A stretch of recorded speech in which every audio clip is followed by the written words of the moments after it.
Hello everyone, once again welcome back to my YouTube channel.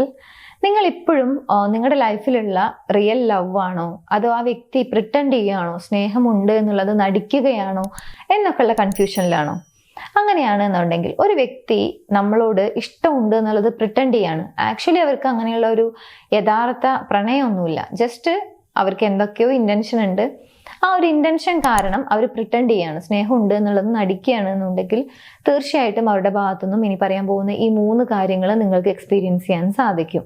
So എങ്ങനെയാണ് ഇങ്ങനെയുള്ള ആളുകളെ മനസ്സിലാക്കാൻ സാധിക്കുക എന്നുള്ളത് നോക്കാം. 1, അവരുടെ ഭാഗത്തുനിന്നും ഏതെങ്കിലും രീതിയിലുള്ള ഒരു മിസ്റ്റേക്ക് സംഭവിച്ചു കഴിഞ്ഞാൽ അവരൊരിക്കലും അത് അഡ്മിറ്റ് ചെയ്യില്ല. വളരെ ക്ലിയർ ആയിരിക്കും അവരുടെ ഭാഗത്താണ് ആ ഒരു ഫോൾട്ട് സംഭവിച്ചിട്ടുള്ളത് എന്നുള്ളത്. പക്ഷെ ഇങ്ങനെ ഉണ്ടാകുന്ന സമയത്ത് ഇവരെന്ത് ചെയ്യും? തീർച്ചയായിട്ടും ആ കാര്യം അഡ്മിറ്റ് ചെയ്യില്ല. പകരം ബ്ലെയിം ഷിഫ്റ്റ് ചെയ്യാൻ തുടങ്ങും. നീ കാരണമാണ്, അല്ലെങ്കിൽ നീ അങ്ങനെ പറഞ്ഞത് കൊണ്ടാണ്, അല്ലെങ്കിൽ മറ്റൊരാളെ പറഞ്ഞുകൊണ്ട്, അല്ലെങ്കിൽ ആ സാഹചര്യത്തെ കുറ്റപ്പെടുത്തിക്കൊണ്ട്, ഇങ്ങനെ ബ്ലെയിം ഷിഫ്റ്റ് ചെയ്തുകൊണ്ടേയിരിക്കുന്ന ഒരു സ്വഭാവമായിരിക്കും. വളരെ ക്ലിയർ ആയിരിക്കും അവരുടെ ഭാഗത്താണ് അങ്ങനെ ഒരു വീഴ്ച ഉണ്ടായിട്ടുള്ളത് എന്നുള്ളത്. പക്ഷെ അതിന്റെ റെസ്പോൺസിബിലിറ്റി ഏറ്റെടുക്കാൻ അവർ തയ്യാറാവില്ല. മാത്രമല്ല അവരെപ്പോഴും ഓക്കെയാണ്, അവരെപ്പോഴും റൈറ്റ് ആണ് എന്നൊരു ആറ്റിറ്റ്യൂഡിലായിരിക്കും നിങ്ങളോട് സംസാരിക്കുന്നുണ്ടായിരിക്കുക. ഒരു പക്ഷേ നിങ്ങളോടൊപ്പമുള്ള റിലേഷൻഷിപ്പ് ഒരുപാട് നാൾ മുന്നോട്ട് കൊണ്ടുപോകണം, അല്ലെങ്കിൽ നിങ്ങൾ അവരെക്കുറിച്ച് എന്ത് വിചാരിക്കും അങ്ങനെയുള്ള ഒരു ചിന്താഗതിയൊന്നും അവർക്ക് ഉണ്ടായിരിക്കില്ല.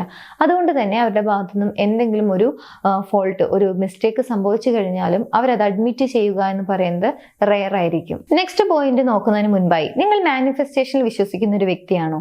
നിങ്ങളുടെ റിലേഷൻഷിപ്പിൽ ഏതെങ്കിലും രീതിയിലുള്ള ഇഷ്യൂസ് നിങ്ങൾ ഫേസ് ചെയ്യുന്നുണ്ടെങ്കിൽ നിങ്ങൾക്ക് അതിനൊരു പ്രോപ്പർ ഗൈഡൻസ് വേണം, ആ റിലേഷൻഷിപ്പ് ഇഷ്യൂ സോൾവ് ചെയ്യണമെന്നൊക്കെ ആഗ്രഹിക്കുന്നുണ്ടെങ്കിൽ സപ്പോർട്ടിന് വേണ്ടി സ്ക്രീനിൽ കാണുന്ന നമ്പറിലേക്ക് നിങ്ങൾക്ക് കോൺടാക്ട് ചെയ്യാവുന്നതാണ്.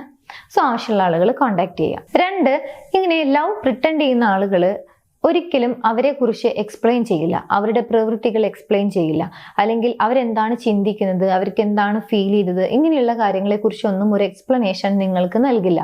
അവർക്ക് ഇഷ്ടമുള്ള കാര്യങ്ങൾ ചെയ്തുകൊണ്ടേയിരിക്കും. നിങ്ങളുടെ ഫീലിങ്സ്, അല്ലെങ്കിൽ നിങ്ങൾക്ക് എന്ത് തോന്നിയാലും, നിങ്ങൾ എങ്ങനെ വിചാരിച്ചു കഴിഞ്ഞാലും അവരെ സംബന്ധിച്ചിടത്തോളം അതൊരു വിഷയമായിരിക്കില്ല. So you believe whatever you want എന്നൊരു ആറ്റിറ്റ്യൂഡിലായിരിക്കും അവർ കൂടുതൽ കാര്യങ്ങളെയും ഡീൽ ചെയ്യുന്നത്. ഇത് അവർക്ക് നിങ്ങളോടുള്ള ഹോണസ്റ്റ് ആയിട്ടുള്ള ഒരു ബിഹേവിയർ ആണ് എന്നായിരിക്കും പല ആളുകളും വിചാരിക്കുന്നത്. പക്ഷെ അങ്ങനെയില്ല. ഇതൊരു തരത്തിലുള്ള അവോയ്ഡൻസ് ആണ്. നിങ്ങളെ അവോയ്ഡ് ചെയ്യുകയാണ്, നിങ്ങളുടെ ഫീലിങ്സിനെ, നിങ്ങളുടെ ഇമോഷൻസിനെ. സോ നിങ്ങൾക്ക് എന്ത് തോന്നിയാലും കുഴപ്പമില്ല എന്ന ആറ്റിറ്റ്യൂഡിലാണ് എല്ലാ കാര്യങ്ങളും അവർ ഡീൽ ചെയ്യുന്നത് എന്നുണ്ടെങ്കിൽ അതാണ് ലവ് പ്രിറ്റൻഡ് ചെയ്യുന്ന ആളുകളെ മനസ്സിലാക്കാനുള്ള രണ്ടാമത്തെ ഒരു കാര്യം. 3, ഇതിനോട് റിലേറ്റഡ് ആയിട്ടുള്ള ഒരു കാര്യമാണ്. ഒരു പക്ഷേ അവരുടെ ഏതെങ്കിലും ഒരു പ്രവൃത്തി കാരണം നിങ്ങൾക്ക് ഹേർട്ടായി എന്ന് വിചാരിക്കുക, അല്ലെങ്കിൽ നിങ്ങൾക്ക് ഇമോഷണലി കുറച്ച് ഡൗൺ ആയിട്ടുള്ള ഒരു സിറ്റുവേഷൻ വന്നു, അല്ലെങ്കിൽ നിങ്ങളുടെ ഫീലിങ്സിനെ ഹേർട്ട് ചെയ്തു. അവരെപ്പോഴും ബിഹേവ് ചെയ്യുന്നത് ഇതൊന്നും എന്നെ സംബന്ധിച്ചിടത്തോളം ഒരു മാറ്റർ അല്ല, അല്ലെങ്കിൽ ഇതൊന്നും എന്നെ ബാധിക്കുന്ന ഒരു കാര്യമല്ല, അല്ലെങ്കിൽ ഇതൊന്നും വലിയൊരു ബിഗ് ഡീൽ അല്ല എന്ന രീതിയിലുള്ള ഒരു ആറ്റിറ്റ്യൂഡിലായിരിക്കും.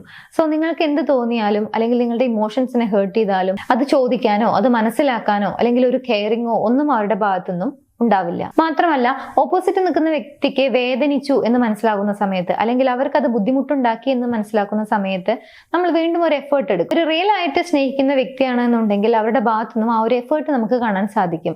ആ റിലേഷൻഷിപ്പ് കുറച്ചുകൂടി നല്ല രീതിയിൽ പോകണം, അല്ലെങ്കിൽ ഓപ്പോസിറ്റ് നിൽക്കുന്ന വ്യക്തിക്ക് അത് ബുദ്ധിമുട്ടുണ്ടാക്കി, അല്ലെങ്കിൽ ആ റിലേഷൻഷിപ്പിനെ അത് നെഗറ്റീവായി ബാധിക്കും എന്നൊക്കെ കരുതിക്കൊണ്ട് പലപ്പോഴും ഒരു എഫേർട്ട് കാണാൻ സാധിക്കും. പക്ഷേ ഇങ്ങനെയുള്ള ഒരു എഫേർട്ട് കാണാൻ സാധിക്കില്ല, 0 എഫേർട്ട് ആയിരിക്കും. മാത്രമല്ല ഇങ്ങനെയുള്ള കാര്യങ്ങളെ കുറിച്ചെല്ലാം അവർ ഇതിനെ കുറിച്ചൊന്നും ബോധേഡ് ആയിരിക്കില്ല. ചുരുക്കി പറഞ്ഞു കഴിഞ്ഞാൽ നിങ്ങളുടെ ഫീലിങ്സ്, അല്ലെങ്കിൽ നിങ്ങൾക്കുണ്ടാകുന്ന കാര്യങ്ങളൊന്നും അവരെ സംബന്ധിച്ചിടത്തോളം ഒരു മാറ്ററേ അല്ല. ഈ 3 കാര്യങ്ങൾ തുടർച്ചയായി നിങ്ങൾക്ക് അനുഭവപ്പെടുന്നുണ്ടെങ്കിൽ, അവരുടെ വാക്കുകളിലൂടെയോ പ്രവൃത്തികളിലൂടെയോ നിങ്ങൾക്ക് കണ്ടിന്യൂസ് ആയിട്ട് അനുഭവപ്പെടുന്നുണ്ടെങ്കിൽ തീർച്ചയായിട്ടും ആ വ്യക്തി നിങ്ങളെ യഥാർത്ഥത്തിൽ സ്നേഹിക്കുന്ന ഒരു വ്യക്തിയല്ല. ജസ്റ്റ് അവരുടെ എന്തൊക്കെയോ ആവശ്യങ്ങൾ കൊണ്ട് ജസ്റ്റ് സ്നേഹമുണ്ട് എന്നുള്ളത് പ്രിറ്റൻഡ് ചെയ്യുക മാത്രമാണ് അവിടെ ചെയ്യുന്നത്. നമ്മുടെ ടൈമും നമ്മുടെ എനർജിയും നമ്മുടെ ലൈഫും ഒക്കെ സേവ് ചെയ്യാൻ എപ്പോഴും ഇമ്പോർട്ടൻ്റ് ആയിട്ടുള്ള ഒരു കാര്യമാണ് ഒരു ഫേക്ക് ആയിട്ടുള്ള ലവ് ആണ് എന്നുണ്ടെങ്കിൽ അത് എത്രയും പെട്ടെന്ന് തിരിച്ചറിയുക എന്നുള്ളത്. സോ ഈ വീഡിയോ നിങ്ങൾക്ക് യൂസ്ഫുൾ ആണെന്ന് വിചാരിക്കുന്നു. യൂസ്ഫുൾ ആണെങ്കിൽ മറ്റുള്ള ആളുകളിലേക്ക് ഷെയർ ചെയ്യാൻ മറക്കരുത്. എൻ്റെ യൂട്യൂബ് ചാനൽ നിങ്ങൾ ആദ്യമായാണ് കാണുന്നത് എന്നുണ്ടെങ്കിൽ, പുതിയ വീഡിയോസ് കാണാൻ താല്പര്യമുണ്ടെങ്കിൽ ചാനൽ സബ്സ്ക്രൈബ് ചെയ്യാനും മറക്കരുത്. എനിവേസ് നമുക്ക് മറ്റൊരു വീഡിയോയിൽ കാണാം. Thank you.